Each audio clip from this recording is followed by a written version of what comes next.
Now to that new CTV poll. The Wild Rose continues to lead across the province, but the race is the tightest it's been yet. Here's Chris Epp now with a scorecard as we lead up to what will likely be the closest election here in a generation. The good news for the Wild Rose, they're still in the lead. The bad news, according to CTV's latest poll, their support is slipping quickly. You look at the momentum numbers over the past week. A very sharp decline in momentum for the Wild Rose. They're now into negative territory. The survey shows voters' impressions of the Wild Rose are getting worse, a double-digit drop in just a week.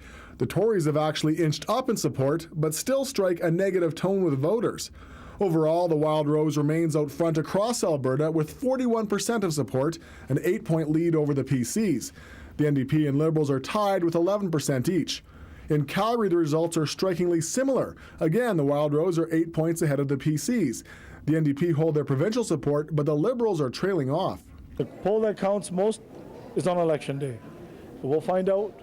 Albertans will make their voices heard. Well, my sense is that we do what we've been doing. We talk about the issues that we believe matter to Albertans. I'll leave it to Albertans to make that decision on Monday. Most Albertans that I talk to actually want to see a government not just say what they're going to do, but actually take action. Political watchers say with the gap between frontrunners closing this quickly, the final days of the campaign could be the toughest. I don't think any party is going to be coasting this weekend. It is going to be all hands on deck and getting people to the polls as best they possibly can. And Chris Epp joins me now. So, Chris, another development today in another hot political issue. Yeah, there's reports now that Gary Marr has actually been cleared in that ethics investigation. Just take people back a few months ago, Gary Marr held a fundraiser in Edmonton to pay off some campaign debt from his failed leadership bid.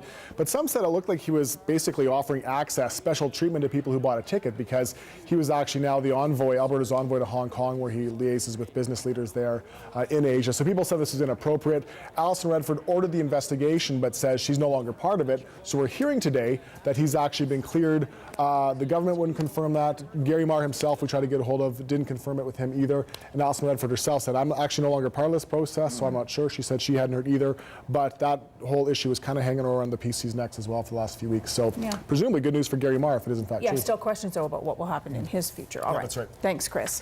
The polls open in less than 72 hours, and as political leaders try to win some last-minute votes, the issue of race has come up again. The Wild Rose leaders started the day condemning race-based politicking, but more video of a controversial candidate seemingly doing just that popped up a short time later. Chris Epp reports. And accusations of racism. Danielle Smith says she wants to set the record straight when it comes to her party and allegations of intolerance. A Wild Rose government will not tolerate discrimination against any individual on the basis of ethnicity, religion, beliefs, background, disability, or sexual orientation, period. The statement comes in the wake of controversial comments from two Wild Rose candidates, including Ron Leach. He said in a radio interview that being Caucasian would give him an advantage in the legislature. Leach publicly apologized, saying he misspoke and didn't mean to offend anyone. Now CTV has obtained an interview Leach did with Punjabi TV 2 weeks earlier, where he makes the same assertion. The Punjabi community have not been esteemed, lifted up. When a Punjabi leader speaks for the Punjabi are listening. But when a Caucasian speaks on their behalf, everybody is listening. I agree. I totally agree with that point. On camera, the host of the interview says he agrees with Leach, and the station manager tells CTV they haven't received any complaints from the public. Still, this political scientist says that doesn't necessarily give Leach a pass. Whether somebody in one of the communities that he's referring to agrees with him or not, the point is he has to represent all of the people in all of those communities, and it's at best insensitive, at worst insulting. The issue of race has become a hot one in recent days. Even the mayor has become involved, asking Danielle Smith to firmly condemn it, as she did today. This stuff sounds pretty basic, but it was important for her to say it. So we're now in a point where all 5 party leaders finally have made a strong stand against intolerance, and now we can hopefully start talking about important issues like cities again. Meanwhile, the man who set off the debate tells CTV he never meant to offend anybody with either interview. Ron Leach says he's worried these comments will undo all the work he's done with other ethnic communities over the last 30 years as a minister.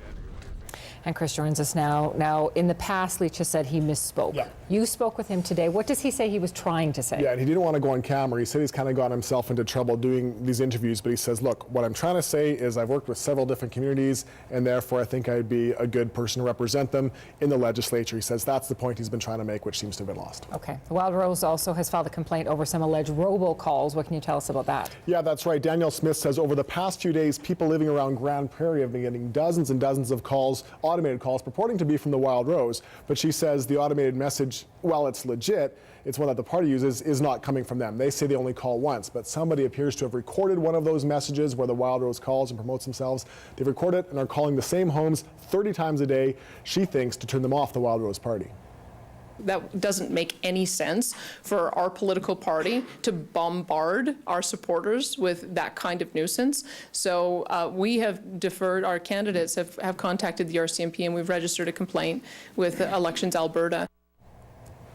All right, and one more piece of news to mention. Tell us about this. Yeah, election hasn't happened. We already have issues at the ballot box. Today, a voter in Calgary, Acadia, noticed her ballot had the wrong candidates listed on it. This happened around 3 o'clock. She talked to the officials there. They checked the box, and sure enough, 2 entire ballot pads, which each had 50 ballots, had the wrong names in them. Elections Alberta says the error appears to have happened at the printer, so the ballots were actually valid. They were just for the wrong riding. So they say they're now checking all the ballots in all the districts right now, and they hope they stopped it. One ballot did get distributed with the wrong candidates' names on it. It was probably cast. They don't know that for sure, but they say that vote will still be counted for the party in this case rather than the candidate. Okay, Chris, thank you for all the updates. With only a few days left in the provincial election campaign, all 4 major party leaders were in Calgary today. Well, the target was the undecided vote. A powerful endorsement by former Premier Peter Lougheed was still dominating talk on the campaign trail. Kevin Rich reports.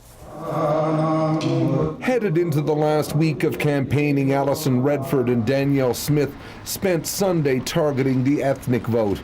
But even 48 hours after CTV broke the story, Redford is still basking in the warmth of a crucial endorsement, and Danielle Smith is deflecting its importance.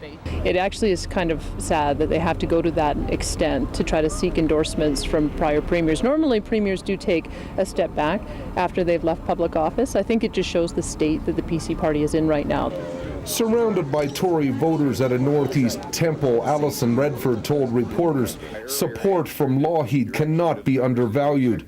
Redford insists that she had no idea the patriarch of the Alberta Progressive Conservative Party was going to weigh into the campaign.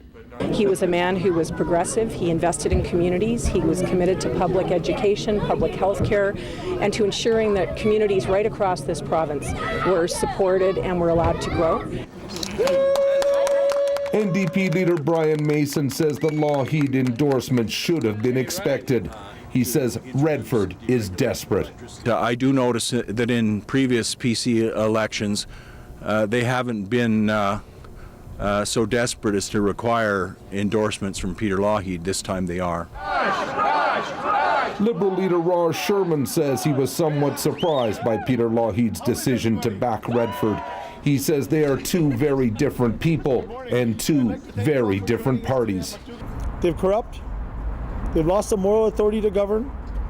They've bullied and intimidated Albertans. This is not the PC party of Peter Lougheed. With just 7 days left to campaign, all the party leaders say the most important endorsement will come from Albertans April 23rd. Kevin Rich, CTV News, Calgary.